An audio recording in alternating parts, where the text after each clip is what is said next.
I want you guys to think back to when I told you about Summerslam. WWE had all the right pieces in place to make this SummerSlam special. Special. So what did they do? And I told you this last week. And I know for a fact what I'm saying is 100% common sense. WWE went on tour of South Africa, and they fucked up the momentum for the SummerSlam build. Why? Because they gave us a piss poor, let's just get something on TV for the fans to watch, and I don't care if it has no direction at all, Monday Night Raw. Last week's show was terrible. No direction at all. It did not build towards anything SummerSlam related outside of Daniel Bryan. Now this week we had a live show from Green Bay, Wisconsin. I have nothing, absolutely nothing, and I want you guys to listen to me very carefully. I have no hatred or no dislike for anyone who lives in that part of the country. But if you're going to go attend a Monday Night Raw, WWE's flagship show, 2 weeks outside of their second biggest pay-per-view of the year, don't you think you would be a little bit more excited? I mean, look at the crowd last night. The crowd was absolutely killing the show. Outside of Daniel Bryan and CM Punk and Brock Lesnar and whatever happened with Randy Orton at the end, the entire show was terrible. Terrible. That crowd was one of the worst of 2013.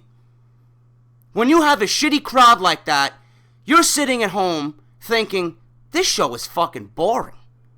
I don't want to watch this show. If they're not excited sitting there, why am I going to be excited sitting at home? Why?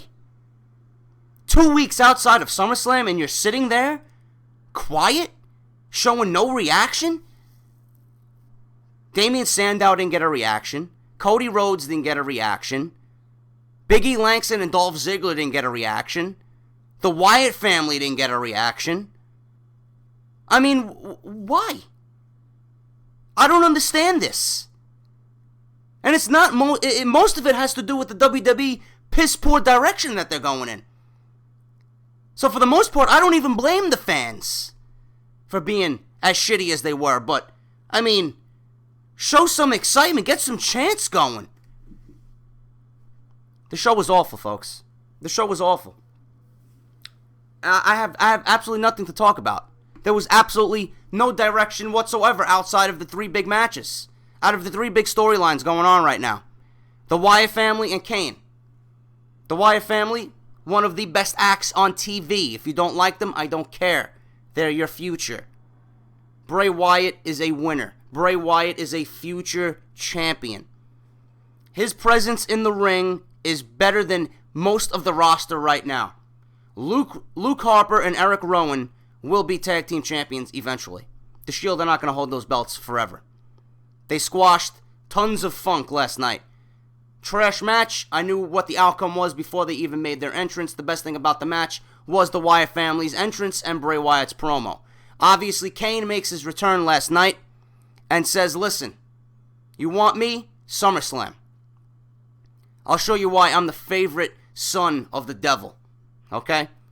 And obviously, he made a hint last night of an Inferno match. When was the last time we seen an Inferno match?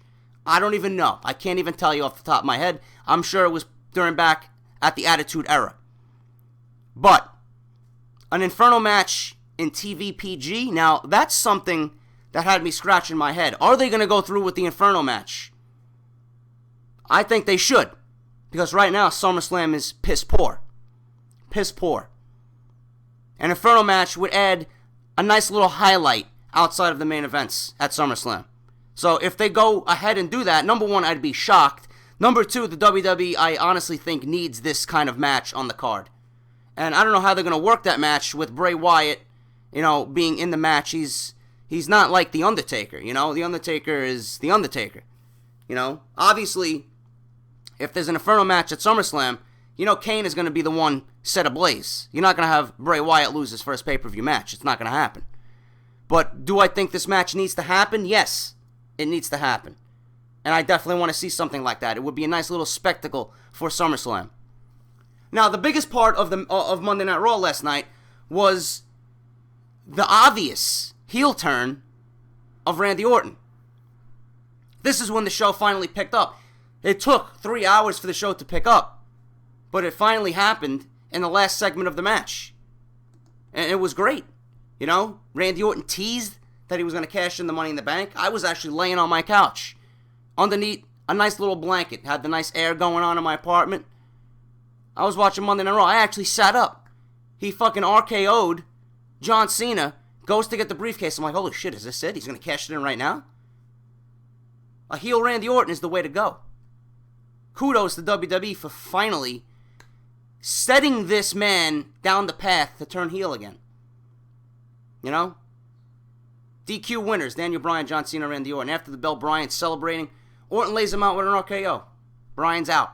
Shield come back, but Orton and Cena clean house.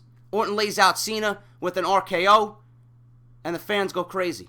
Orton standing over Cena. Is he going to cash in? Bryan's laid out in the ring. Orton goes to the briefcase and acts like he's going to cash it in. Orton crawls up the apron and into the ring, but the Shield come back, and Orton backs off. Roman Reigns lays out John Cena with a spear. Ambrose continues his assault on Daniel Bryan as Orton watches as he heads up the ramp. The crowd booing Randy Orton. Rollins and Ambrose both stomp away, continuing the assault on Daniel Bryan. They lift him up and deliver their signature powerbomb. Orton watches on the ramp. The Shield stand tall over Daniel Bryan, and that's when Monday Night Raw goes off the air. Great segment and great build-up towards SummerSlam and this main event, because you have a ton of possible outcomes for this main event. Is Daniel Bryan going to make John Cena tap like he predicted earlier in the show? Is John Cena going to get the win and come from behind win and show you why he's Super Cena? Or is Randy Orton, the wild card in all this, going to cash in his Money in the Bank? Because earlier in the show, he's like, listen, John, nothing is guaranteed. The champ is here. And he's pointing to his Money in the Bank briefcase. And Randy Orton's right. The only one to fail at successfully cashing in the Money in the Bank is John Cena. All other odds are in Randy Orton's favor. Do I want to see Randy Orton cash in right now? No. I think Daniel Bryan needs to win the WWE Championship. I think John Cena needs to drop the WWE title to Daniel Bryan. That's the way it's got to be. There's no one hotter. Even this boring crowd last night showed you why Daniel Bryan's the hottest act in WWE. They did. And it's true. And I love that ending last night to a piss poor show. That was a great ending. And it made you think. It gave you a nice little cliffhanger into next week. The other big thing on this show, besides the Wyatt family and Kane, and then obviously the saga between Daniel Bryan, John Cena, and Randy Orton, was Vince McMahon. He doesn't want Daniel Bryan as WWE Champion. He made that perfectly clear. He said he's a poor man's Mick Foley. Or a younger version of Mick Foley, a shorter version of Mick Foley, whatever he said. And Stephanie McMahon came out and commended Daniel Bryan for the new corporate makeover that he went through. Suit, tie, shoes, got his hair back, his beard groomed. Still has the beard. But Vince McMahon came out and starts messing with Daniel Bryan. He's poking fun at Daniel Bryan's new look. Says he doesn't want Cena as WWE Champion and wants Daniel Bryan as champion even less. But Vince did say he's kind of warming up to Daniel Bryan. Now, this is all an act on TV. Vince is incredibly high on Daniel Bryan. He knows a winner when he sees one. Daniel Bryan's a winner. Vince says that Daniel Bryan is just so unkempt. Like I said, he looks like a miniature Mick Foley. Says maybe they can work something out. Vince says he has an influence on Daniel Bryan become WWE Champion, and he wants to help Daniel Bryan on his way to becoming the WWE Champion. But something else is needed with this makeover, and that's trimming the beard of Daniel Bryan. He says that he looks like he's got a little bird's nest growing in there. Vince says if Bryan wants his influential support, the beard needs to go. So Vince calls for a barber chair. Bryan gets a no chant going. And then Vince all of a sudden, I don't know why he called down Wade Barrett, but Wade Barrett comes down to groom Daniel Bryan. Daniel Bryan's sitting in the chair. Daniel Bryan's like, listen, just leave this little part right here. He's pointing to the middle of his chin. Daniel Bryan headbutts Wade Barrett, and he starts shaving Wade Barrett's beard.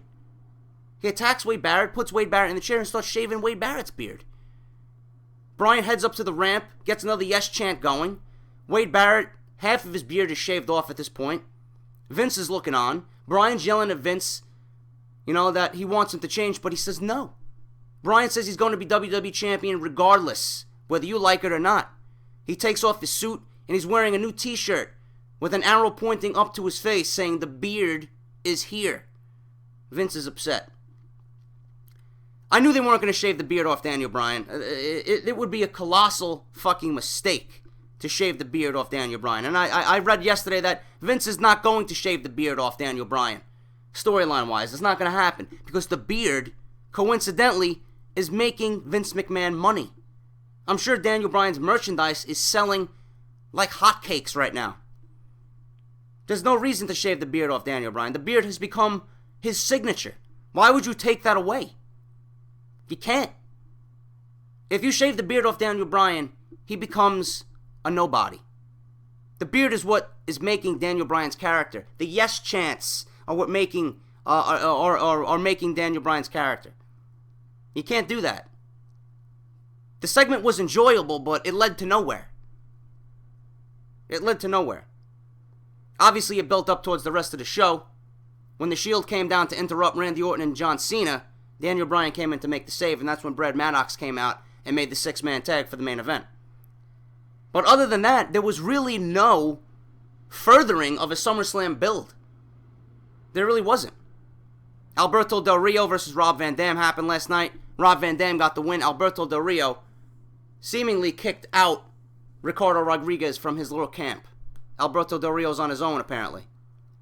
And I don't mind that. I know I said Ricardo Rodriguez is going to be that one staple in that little act.